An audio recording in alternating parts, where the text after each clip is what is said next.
excited because today is the day I'm making my famous hummus. My tahini arrived by Amazon. This is it. Creamy, squeezable, and ready. They sell this in Whole Foods, or you can get it on Amazon. Ta-da! Got my canned chickpeas. I'm making 2 cans, ready to go. Chickpeas as if I would have had fresh, but I don't. So I'm gonna empty chickpeas, liquid and all, into the pot. And I want to add more water because we're going to boil. Okay. And we're gonna bring this bad boy to a boil. And then we're gonna cook it for at least 30 minutes once it gets to a boil. Along in there. Now, if I had gone to Whole Foods, they sell something called sprouted chickpeas, and we made hummus once with that. And although they looked scary because they have like what looks like alfalfa sprouts or bean sprouts growing out of them, they actually come off with the shell after you boil them. But man, they were tasty. And then I bought once at Kosher Mart. They had fresh chickpeas that had been marinated and cooked already, and they were quite delicious, and that hummus came out great. I've also tried doing it from dried chickpeas, where you have to like boil it for an hour and a half or whatever, soak it overnight, boil it for an hour and a half. They were okay, but I didn't see a big difference between that and the canned. So today I just happened to have the canned, so that's what I am using. My time is up on the chickpeas. I'm gonna do the test. We try to get just one. Okay, we got 2. Ooh, foggy. And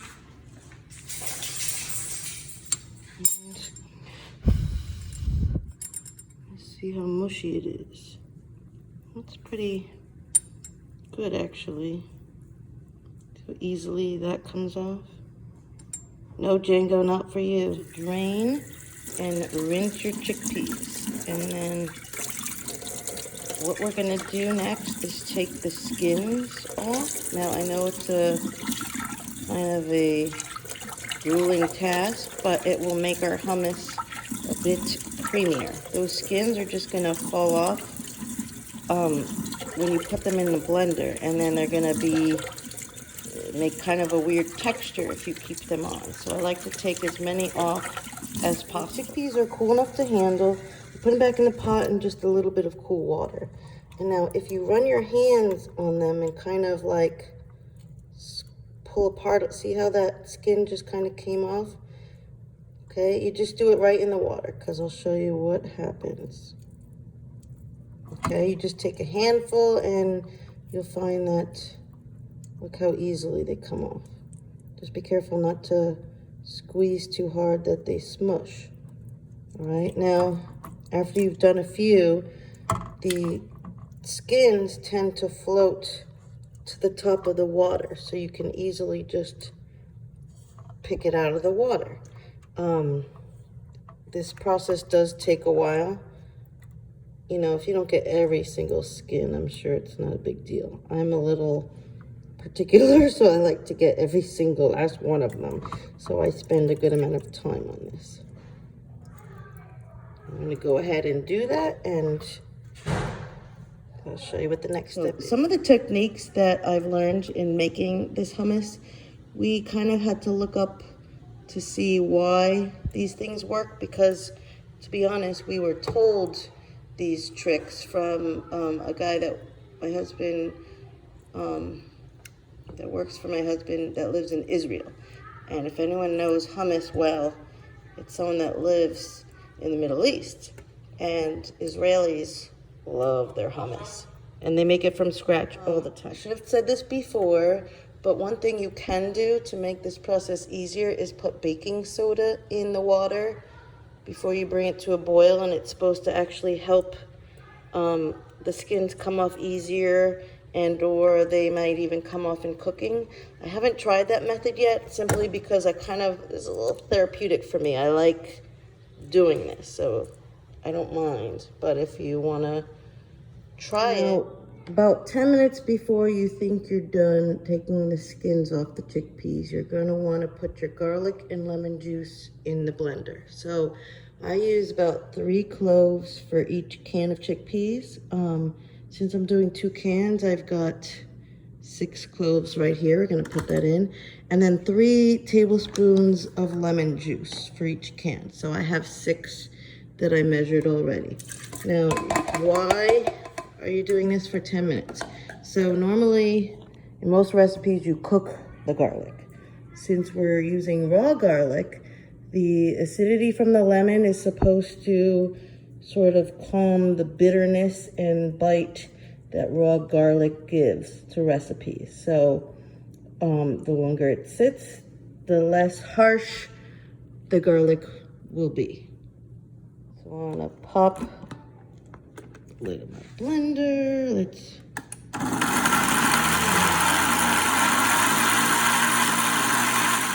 Just takes a couple seconds. And now we let that sit for 10 minutes at least. I'm gonna go back to my chickpeas now. I end up straining the chickpeas and putting it in fresh water again. 1, because the water kind of warmed up by my hand, and 2, it gets a little cloudy, the water, and then hard to see the skins that float up to the top. So just do that halfway. The part is over, the fun begins. So I've drained my chickpeas, so they're ready to go. Look at the mess. Of course, I'm beginning with putting the chickpeas, all of them, into the blender.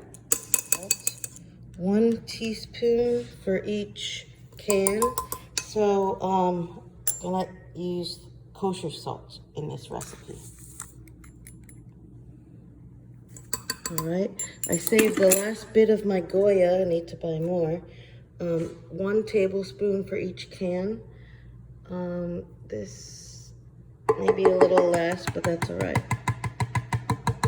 And you can always substitute for water if you don't want to put the oil in, but the oil does give it a little extra flavor. Now that's all I'm gonna put in right now. The tahini is gonna go in after.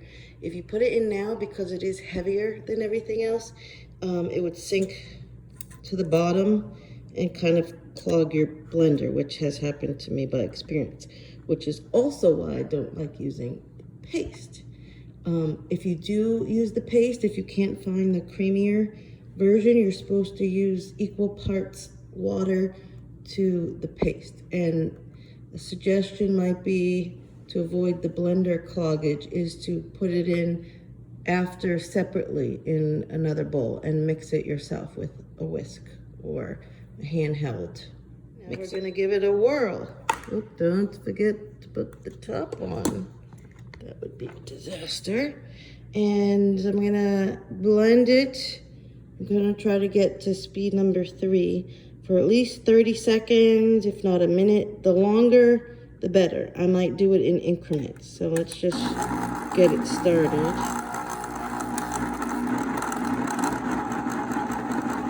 Oh yes. Now I could have also let the chickpeas cook longer and they would be softer, but I am on a time crunch today because my mom is coming over. It's only her 2nd time since March that we decided to have it. All right, let's go to 3. Oh yes. All right, I'm gonna bore you with this. I'm gonna let it go for a minute and seconds. But if you think it's not softening enough, you can add a little water. It'll just help it along. I did have to add more water because I said I don't think I cooked the chickpeas enough for this batch, but that's okay. When it's starting to look creamy like that, you know you're on the right track. If you can see in the middle, it's like a whirlpool.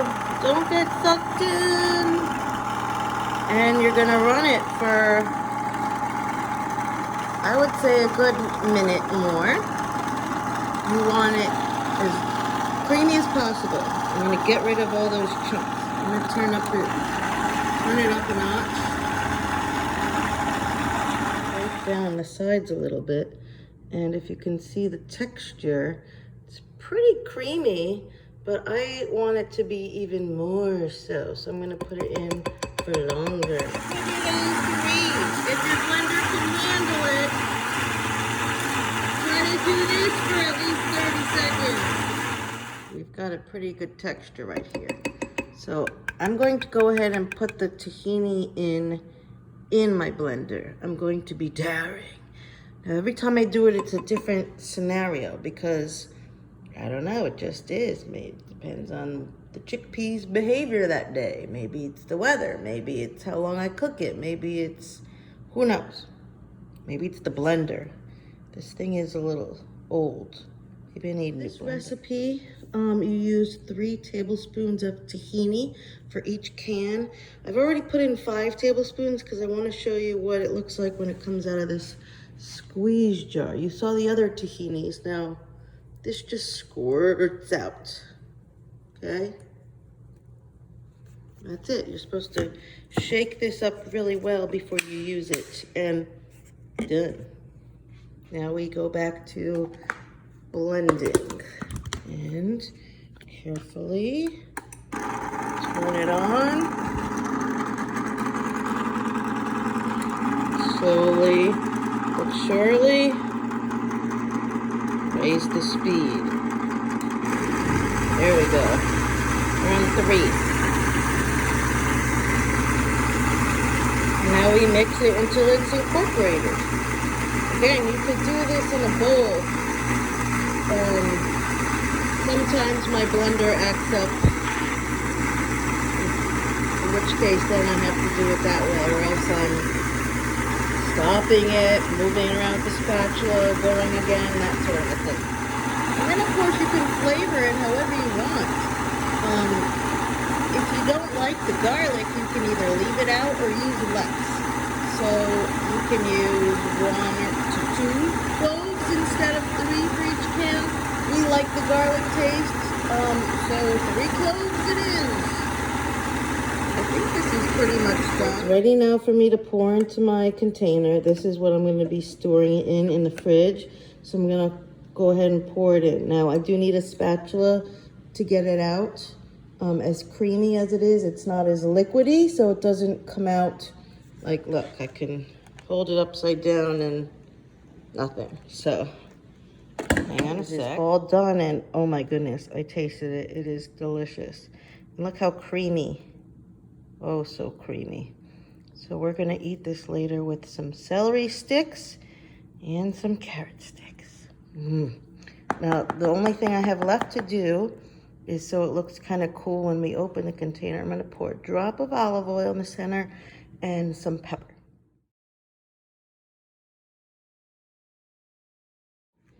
And it's ready to go.